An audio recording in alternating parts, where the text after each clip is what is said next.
So, I figured he was gone. But again, Browns moved quickly, and whatever it is whatever with Shanahan. But who you bring in next is important because of what we were talking about yesterday with John McMullen, changing the scheme again. This is 7 or 8 different offensive schemes in a decade. I mean, that's a lot of change. Say what you want about the regimes, but that's literally a different scheme every time. Like I said, not one, but 2 different versions of the West Coast offense. You had a long vertical numbers-based offense. You had a more standard pro set offense, a grind-em-out offense. You had the Mangini offense. You've got the Pettin wide zone blocking Shanahan offense now. I mean, all the different schemes you can have. I was joking about Alex Mack being able to play for any team because him and Joe Thomas have seen all the offenses. They're like, yeah, whatever, man. Just run a play. We know where to go. But seriously, you're going to do that again. So obviously you'll want to try to transition into some, and this will be interesting.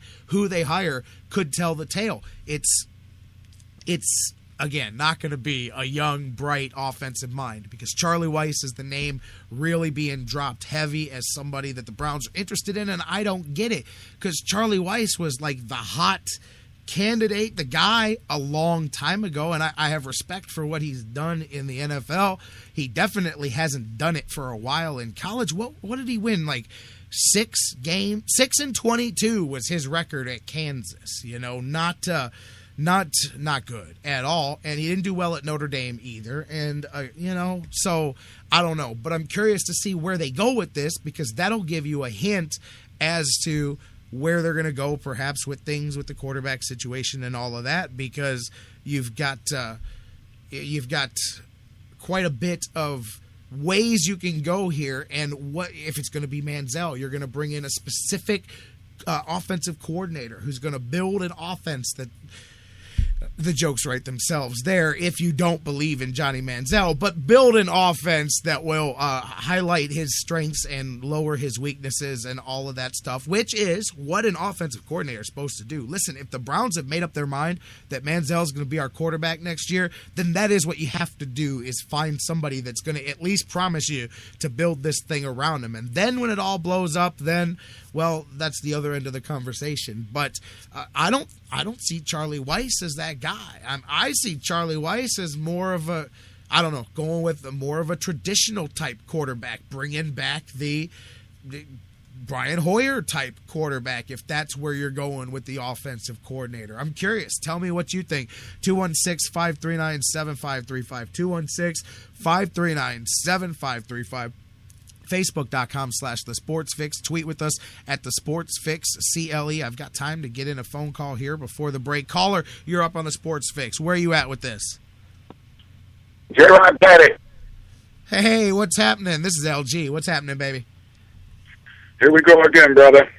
Oh yeah, absolutely. But you know what? Like I said, this is not a panic-stricken end of the world to me. Now, obviously, I don't want upheaval in the Browns, but I do believe, see, the thing is they're not going that way. There's a lot of good offensive coordinators. I do believe that you can, but still, the stability of not having the same guy coming back once again.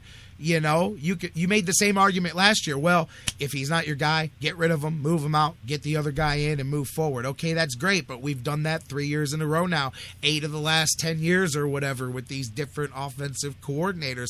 I think it's key that you find somebody who maintains as much as possible of what they have in place right now as far as the basic concepts, and then maybe, obviously tweak things to your own liking or change the play calls. As we know, that was a complaint of some people, was the complicated play calls or whatnot. So, but I think you want to try to keep the base concepts. I definitely want to try to keep the zone blocking scheme because like Dan Wismar pointed out yesterday, you drafted running backs that excel in that blocking scheme.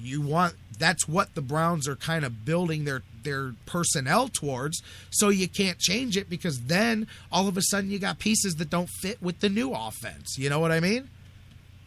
Well, J-Rock Daddy, let me just tell you something about the NFL for a second here. Tell me something. Unfortunately, what the NFL has become as far as coaches are concerned is the old boys club. And what I mean by that, there's a lot of talk, Mike Shanahan maybe in Oakland, San Francisco, or even on the Buffalo Bills, and all three teams would be interested in a Kyle and a Mike Shanahan package. That's number one.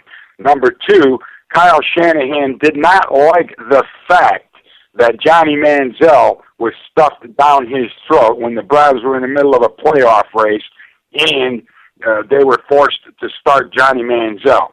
The team, I believe what the quarterback coach said. I believe Haslam was behind the Johnny Manziel draft.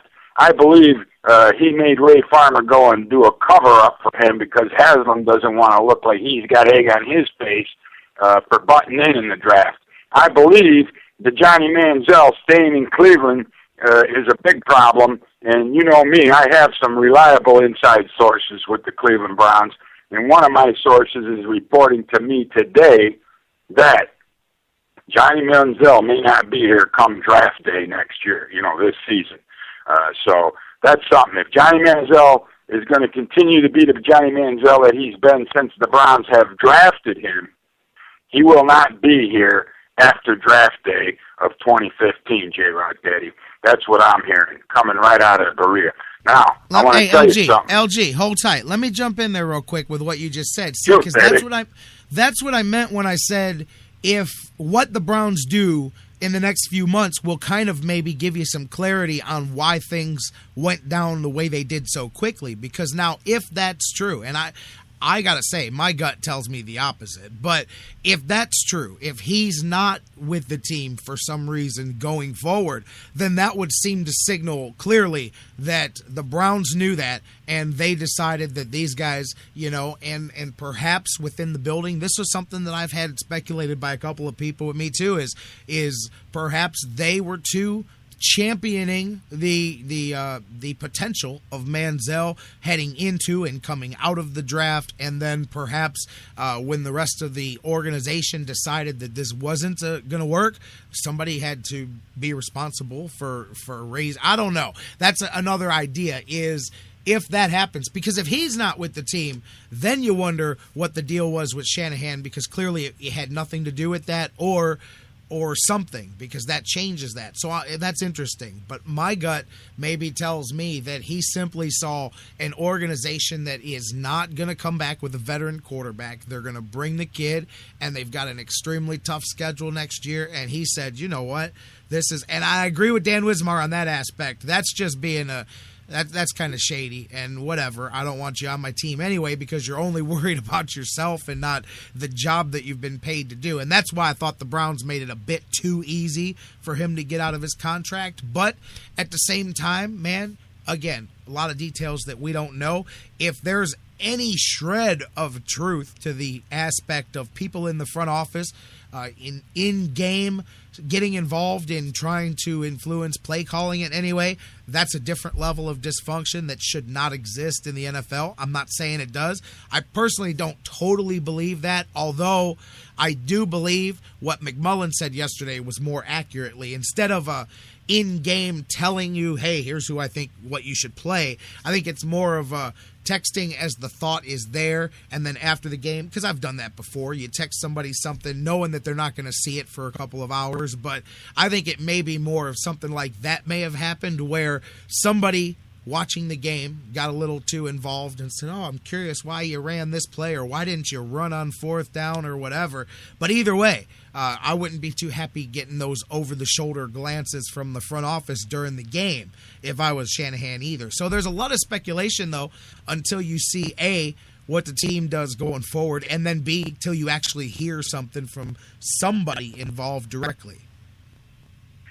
Well, J-Rod, Daddy, it's tough for any organization like the Cleveland Browns to come out and admit they made a mistake. But let's talk about the mistake for a second. All you had to do was see Connor Shaw, who spent most of the entire NFL football season on the practice squad, come in and play and more than doubled the yardage that Johnny Manziel had in his first start. Now, this is a guy that didn't even have any reps with the first team until the week of the Ravens game.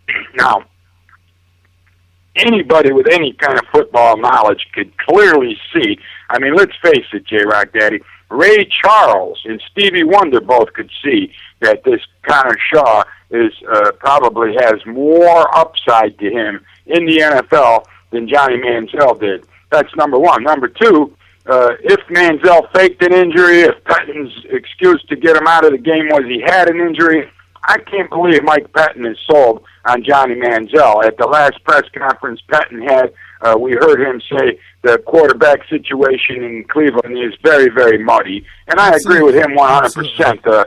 Bringing Johnny Manziel in was nothing but a big distraction to this football team. And I'd be interested to see, I mean, you know, hindsight's always 20/20, J-Rock. We'll never know what would have happened, how Hoyer might have performed better had Johnny Manziel and his circus not come to town.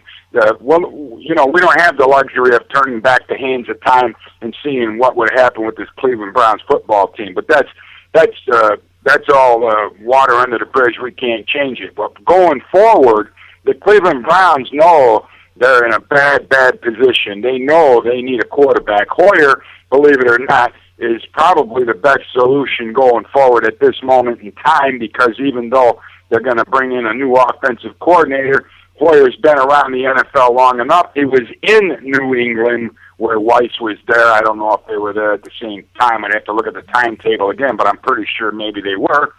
And he might know a little bit about the Charlie Weiss offense, if Charlie Weiss is even going to be the Cleveland Browns offensive coordinator. Now, let's just talk about the Cleveland Browns offensive coordinator for a quick second, J-Rock Daddy. Absolutely. Who in their right mind wants to come and work for the Cleveland Browns, man? That's how we ended up with Mike Pettine as the head coach of the team. And I'm not saying that was a bad pick.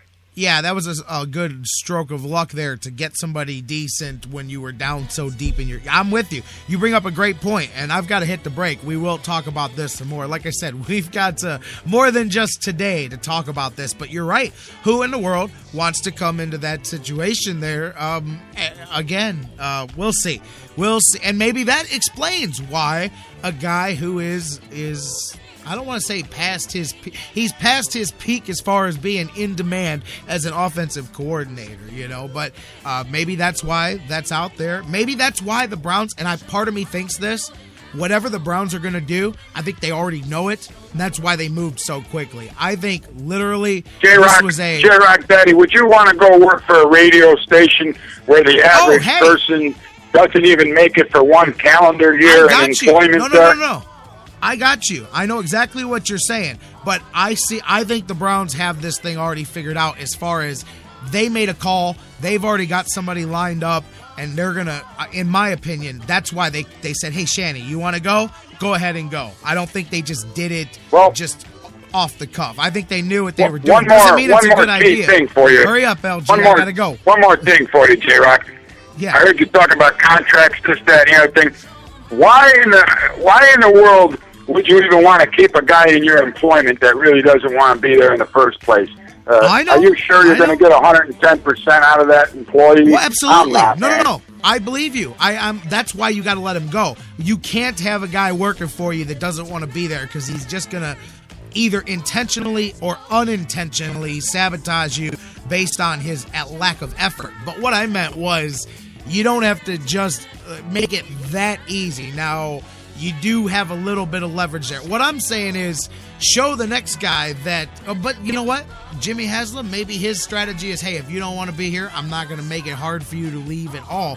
But I just say that's how you create an environment where anytime somebody thinks the grass is greener on the other side, they don't have to respect contractual obligations with you. It's a sticking point with me from a business perspective, but hey, that's why I think the Browns went ahead and did what they had to do, man. They already have something lined up, and I wouldn't be surprised if it's Charlie Weiss. LG, my man, I gotta go.